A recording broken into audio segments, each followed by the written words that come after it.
A very detailed Monday Night Raw if you're a fan of Alexa Bliss tonight, because OMG, we got answers, and honestly, we got set a backstory. It's exactly what we as Funhouse fanatics, playground fans needed to hear.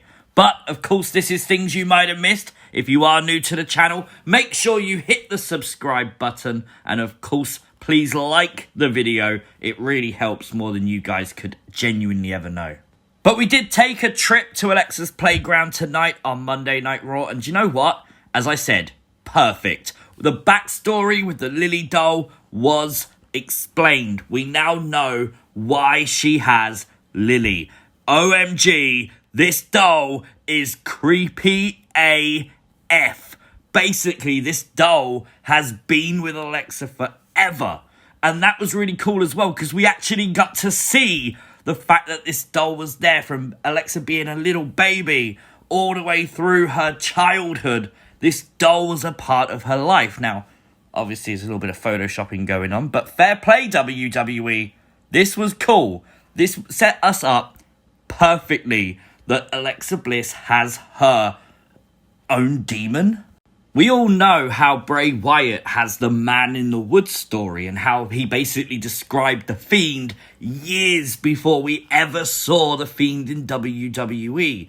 And I feel like this is pretty much WWE giving us the same thing, giving us Alexa Bliss's Man in the Woods moment, where maybe there is little things hidden throughout her career that hint at Lilly. Of course, we're going to have to go back and look, because maybe they thought about this before.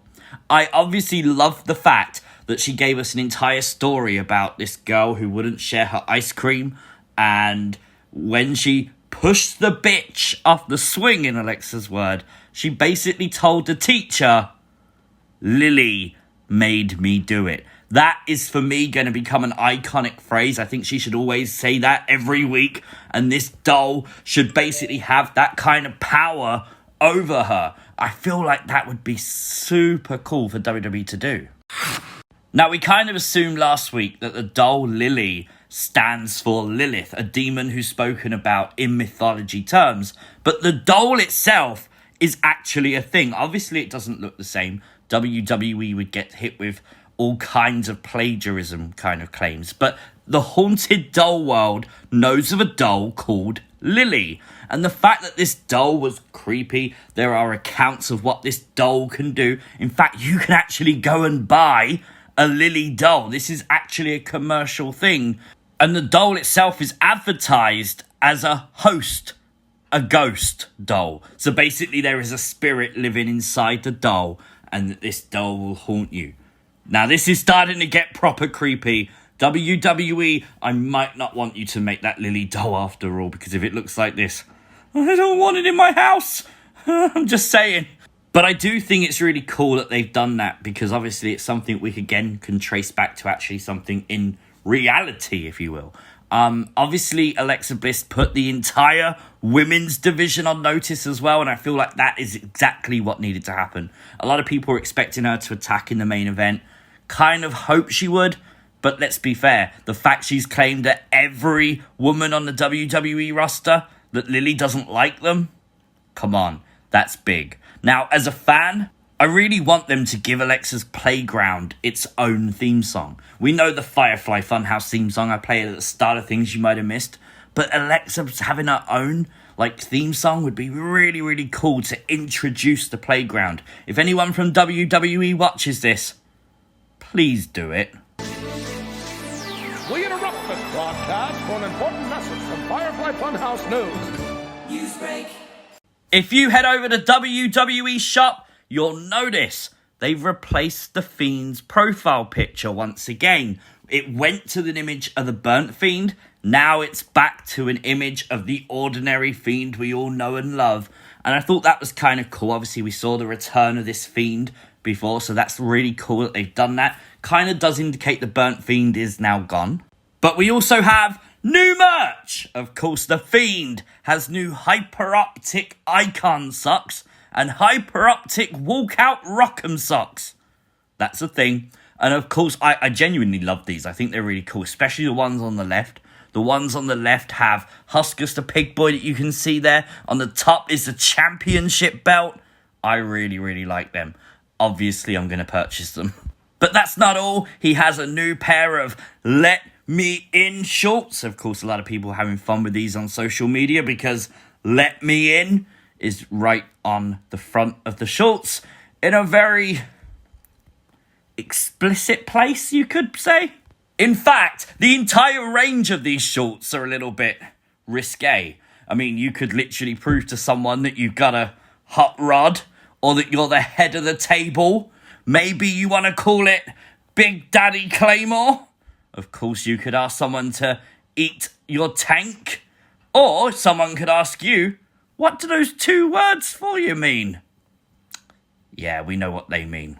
Or you could be oozing machismo. Much like the Butch Guy here on YouTube. If you haven't checked out the Butch Guy's videos, please go and do it. This guy is super fun and super cool. He does a series on his channel called Did You Catch That? And of course it is very similar to things you might have missed, but it carries over for botches, it carries over for things that look funny in the background. Honestly, they're just short videos where you will have a laugh watching wrestling. Perfect if you enjoy this kind of things you might have missed content. But now we go right in to the Yowie Wowie moment of the week. Of course, it's got to be the unmasking of Mace and T-Bar of the former group Retribution. They're out doing their own thing right now. And I never knew it was Dio Madden. And of course, I knew it was Dominic Dijakovic and Dio Madden. Honestly, I'm just pleased the masks are off. Obviously, on Raw, we were scheduled to get Braun Strowman versus Randy Orton. Plans obviously changed. And instead, we got Randy Orton versus Riddle. And you know what? Their match was spectacular. Genuinely an amazing match on Monday Night Raw. But honestly, what intrigued me the most, apart from Sea-Watch... That's right, I was behind Randy Orton tonight on Monday Night Raw. But apart from that, Randy Orton spoke once again about the Fiend. We all know the first rule in WWE. When a feud is over, you do not mention that feud again. That's it. It's done, dusted. Maybe they'll mention it the week after. The fact that for 2 weeks straight, they've constantly been talking about the Fiend every time Randy Orton's been on TV. Every time. That tells you that there is more at play here. That the feud is between Bray, the Fiend, Randy Orton, Alexa Bliss is not over yet. Kind of like that idea. There was obviously this woman as well, the blonde you can see on the right-hand side of your screen. Now, she was behind Randy Orton in literally both of his promos. You never saw her face, and a lot of people on Twitter are saying, could this be Alexa? I don't think it is. But at the same time, it would be a really cool swerve if she kept appearing. So next week on Raw, we as a community have to be on Blonde Woman Watch. Yep, that's now a thing. But of course, we all remember the promo Alexa cut before WrestleMania, saying at WrestleMania, the legend killer would die. Now, we all assumed that meant the Fiend would kill Randy Orton. That's not what obviously happened. But what did happen was Alexa, the person who said that, first of all, seemingly transformed into some dark entity. We're now assuming that's Lilith. And she knew that Randy Orton would beat the Fiend because of that distraction. And although we've seen Randy Orton still do his thing, he annihilated Riddle tonight.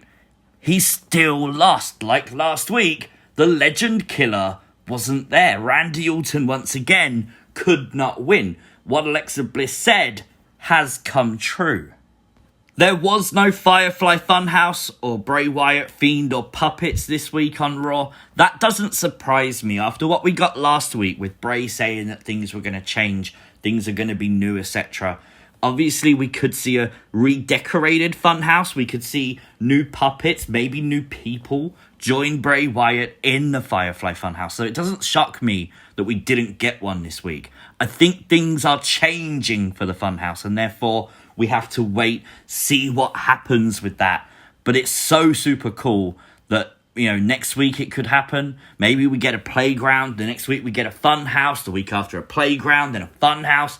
Then we get both. Like, you could literally continue that kind of cycle endlessly.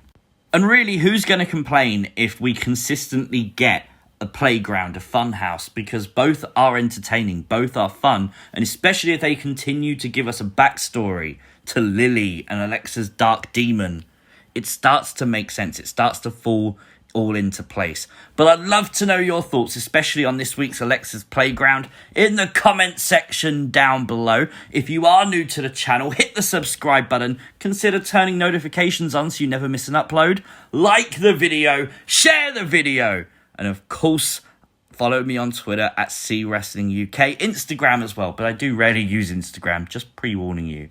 I'll see you as always next time. Peace!